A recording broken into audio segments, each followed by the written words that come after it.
안녕하십니까. 글로벌 모니터 안근모 편집장입니다. 국제금융시장의 최신 이슈를 한눈에 휙 보여드리는 휙 서비스입니다. 오늘은 미국 경제지표들이 살아나는 모습들을 보여드리겠습니다. 보시는 화면은 미국의 신규 실업수당 신청 건수입니다. 이 지표 역시 세상에서 가장 중요한 것 중 하나라고 봅니다. 추세가 아주 정확하고 매주마다 업데이트하기 때문에 신속하게 노동시장을 파악할 수 있습니다. 코로나 때문에 실업이 폭발적으로 증가했다가 뚝 떨어졌죠. 하지만 코로나 이전 수준에는 아직 못 돌아갔습니다. 좀 확대해서 보겠습니다. 지난주 미국의 신규 실업수당 신청 건수는 3만 8천 건 감소한 40만 6천 건으로 집계됐습니다. 4주 연속해서 줄어서 지난해 3월 이후 최소치를 경신했습니다. 42만 5천 건을 예상했는데 그것보다 훨씬 적게 나왔습니다. 이런 경우를 서프라이즈라고 하죠. 예상보다 좋아서 놀랐다 하는 겁니다. 이 그래프는 최근에 제가 몇 차례 보여드렸습니다. 연속 실업수당 신청 건수라는 겁니다. 이게 감소세를 멈추더니 갑자기 크게 증가해서 걱정거리가 됐죠. 실업자가 다시 느는 건가, 고용회복세에 차질이 있는 건가 그랬습니다. 그런데 이게 다시 큰 폭으로 줄었습니다.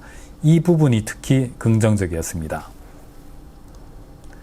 미국의 실업수당 통계는 크게 두 종류를 균형 있게 보는 게 좋습니다. 가장 중시되는 게 신규 신청 건수죠.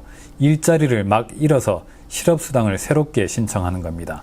이 수치가 많으면은 실업자가 빠르게 증가하고 있구나 하고 추측할 수가 있습니다.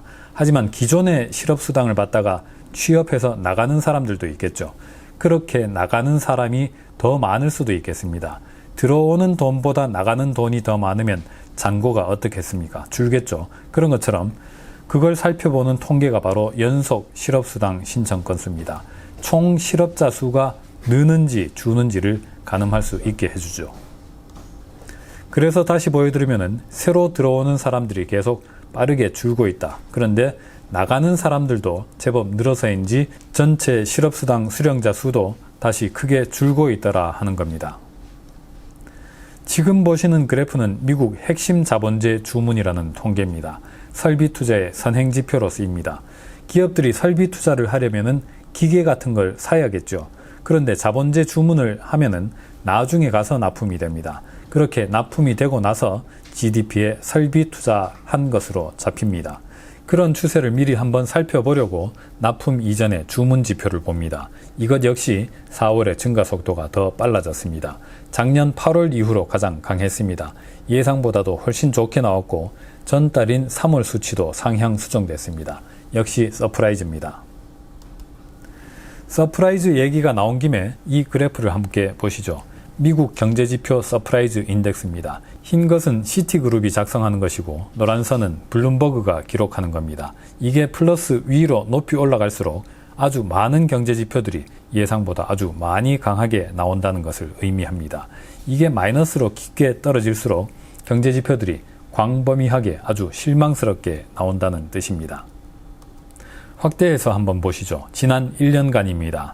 최근 들어서 제법 빠르게 가라앉았죠. 실망스러운 일이 많았다는 겁니다. 지표가 살아나면은 이것도 반등하겠습니다. 그런데 이 서프라이즈 인덱스 그 자체가 지표가 얼마나 강한지 보여주는 것은 아닙니다. 지표가 좋게 나오다 보면은 눈높이도 높아지겠죠. 실망하기도 쉬워집니다. 그래서 경제는 굉장히 좋은데도 불구하고 이 서프라이즈 인덱스는 마이너스로 나올 수 있습니다. 눈높이가 너무 높아진 탓이죠.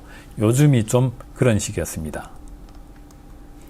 보시는 화면은 미국 애틀랜타 연준이 집계하는 GDP Now라는 겁니다. 밤사이처럼 주요 경제지표들이 발표될 때마다 그것을 토대로 이번 분기 성장률이 얼마로 나올지를 추정하는 겁니다. 실시간으로 추정한다고 해서 이런 것들을 대개 나우캐스트라고 부릅니다. 최신 추정치는 2분기 성장률로 9.1%를 가리키고 있습니다. 10.1%에서 좀 낮춰졌는데 주택시장 지표들이 예상보다 부진해서 그렇습니다. 집값이 너무 올라서 매매가 위축됐거든요.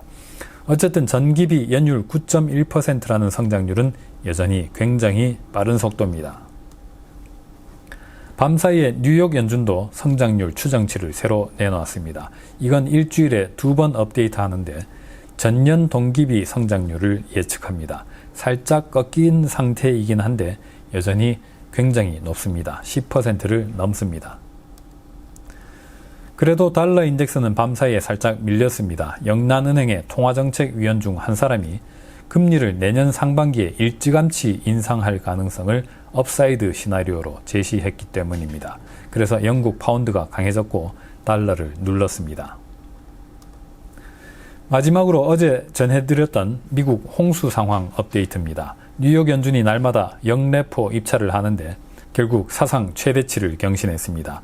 연준의 무이자로 현금을 맡겨두는 예금인 셈인데 역사상 가장 많은 자금이 연준 금고로 몰려들었습니다. 이렇게 돈이 넘치지만은 연준은 밤사이에 미국 국채 20억 달러어치를 더 사들였습니다. 오늘은 여기까지 하겠습니다. 감사합니다.